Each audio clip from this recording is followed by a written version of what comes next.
Los Angeles is one of those cities that is extremely glamorized in TV, movies, and on YouTube. Well, okay, I like to think I keep it pretty real, actually. With all the sunshine and celebrity culture, it does seem like a very glamorous place to live. I spent 8 years living in LA, and after leaving in 2021 and trying out a couple different cities, I have a whole new perspective on things you need to know before you move to LA.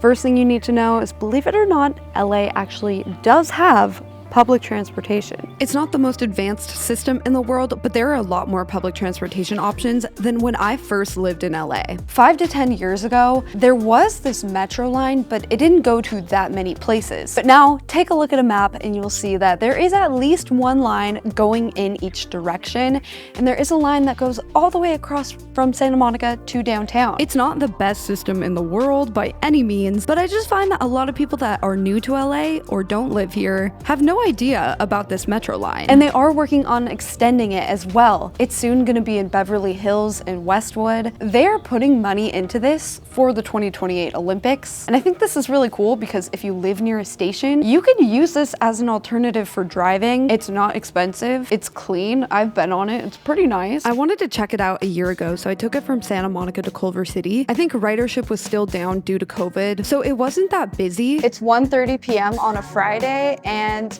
this is a really busy time on the road, but it's not a very busy time on this train. And the one that I was on was very clean and it felt pretty new. So I was shocked to see that now there are comments on the YouTube videos about it saying that it's not very safe. When I went on it, it felt pretty safe. If you're coming from New York, it's nowhere near as efficient as the subway system there. But if you hate driving, or if you're going to an event downtown and don't want to pay for parking, this is an option. It's a little slow, is the only thing. To go all the way from Santa Monica to downtown LA is 17 stops. So it's gonna take a while, and the average speed set about 10 miles per hour really didn't go that fast. Depending on the time of day, it can be faster to drive, but during rush hour, the metro actually is probably gonna be faster. There's also a service called Metro Micro that in certain areas will give you a ride short distances for $1. It's a public service. I saw this on TikTok and I've never tried it, so let's give it a try. I have booked a ride literally for $1. It seems fake. Like, how is this real? I booked this one in advance and it gave me a pickup window, 4:05 to 4:15 p.m. So what I've learned about how this works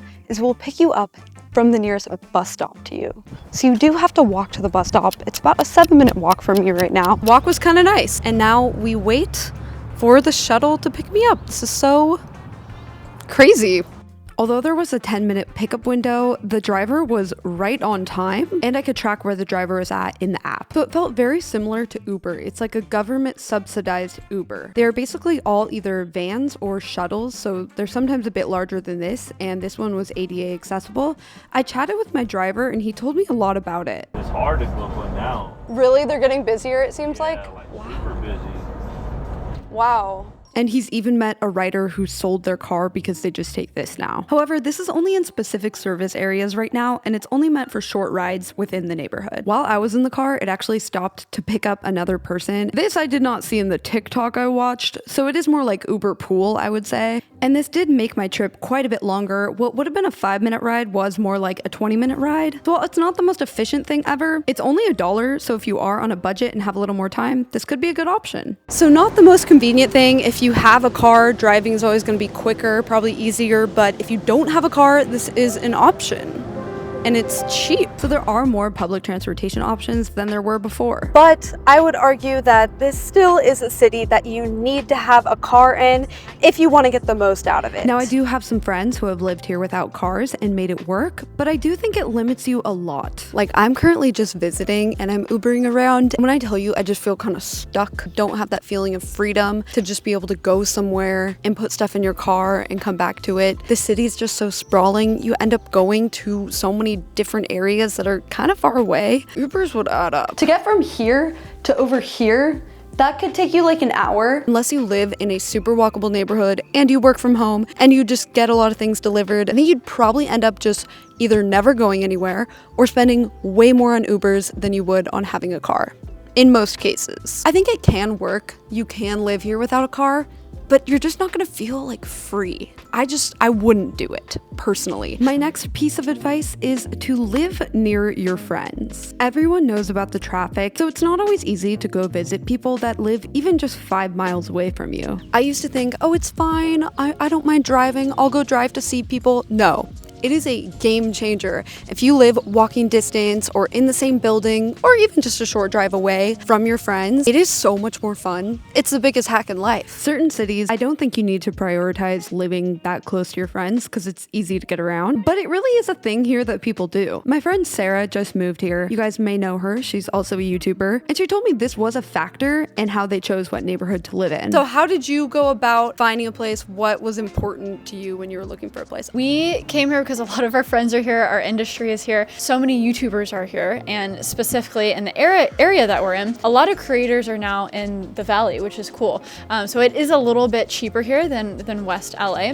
It's really beneficial to live within, I think, a 30-minute radius of your friends, because you say that you'll, trek out there to like Long Beach or whatever. That's like an hour. With traffic, it'll be an hour and a half, hour, 45 minutes. It's much easier to link up with people when you are closer. So I think that is a huge priority when you're moving to a place like LA. Kind of figure out where your main people are and be within like 30 minutes of them. I think it's so smart what you did, because this city, if any, it's like, it's just gonna make it so much easier for you. I think you're gonna enjoy it more because you're near people that you want to be near. If you're totally starting fresh and don't know anyone here, then I guess you don't really need to take this one into account. But if you do have a few friends here and you can move to the same neighborhood, I would really recommend it. The most fun I ever had living here was when I lived in a townhouse with 2 roommates I was friends with, and right next door were 3 more of our friends. It felt like we had a solid little community. We didn't have to deal with traffic to see each other, and it was just so much easier to hang out, even sometimes last minute, or help each other out with things if we needed. Next thing you need to know is that this can be a lonely city. LA is a city that is harder to form a solid community in than other cities. If you look online, there are posts about how LA feels like a lonely city. And there's a few reasons for this. Number 1, the sprawl. I mean, look how big it is. You'll meet people and make friends that live all over this map. Because of the sprawl, it does make it harder to do things, to get people together, or to feel like you have your community in one place. The next thing is the mentality and kind of the flakiness. LA does have a stereotype for flaky people, and the LA natives will tell you it's all the transplants. That is kind of true, probably. And I think, yeah, there's more flakiness in this city than a lot of cities, because 1, hello, it's really hard to get around. Like, you're thinking twice if you're gonna go somewhere. And 2, people are moving here not to just hang out a lot of the time. A lot of people are moving here to make it in some way. There's a lot of opportunities out here. And so if some opportunity comes up, you might get flaked on. It's not always like the stereotype of people trying to social climb. It is career opportunities too, and I think pretty legit reasons. Friendship, I don't think, is the top priority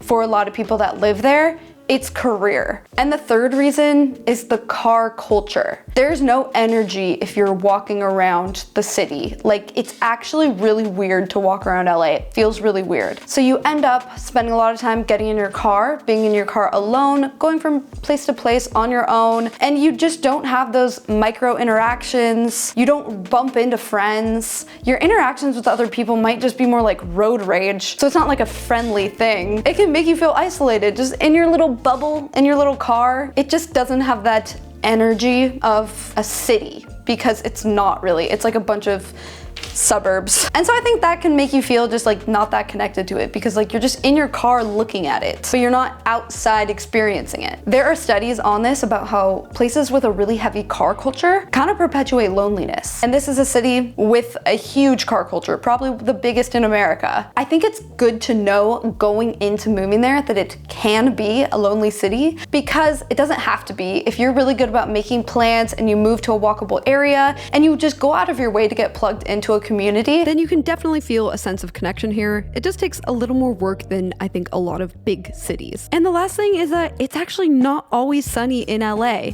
Every May and June, the weather gets super gloomy. This is one that people that are new to LA are always so confused by, but it's called June gloom or May gray. It's this phenomenon where the end of May or a lot of June is really gloomy. And this would happen almost every year that I lived in LA. It is worse if you're near the beach, and it typically burns off in the afternoon. It still gets kind of sunny, but it is a thing that happens pretty much every year. The weather isn't as perfect anymore like people think. Also, usually around September is fire season. If there's any fires in Northern California, which every year the last 4 years that I lived there was, the smoke is so bad you do not want to go outside. It seems like this is something that actually kind of happens every year now, and it did not happen when I first lived in California. It's good to know about June gloom because if you want to do any traveling, June might be the time to do it. Sublease your apartment to some sucker that doesn't know about it and just like travel to Europe. No, I'm kidding. No, it's really not that bad. In the rest of the year, the weather is absolutely perfect, so you really can't complain. I've noticed that LA has changed somewhat since the pandemic. One thing does remain the same, however,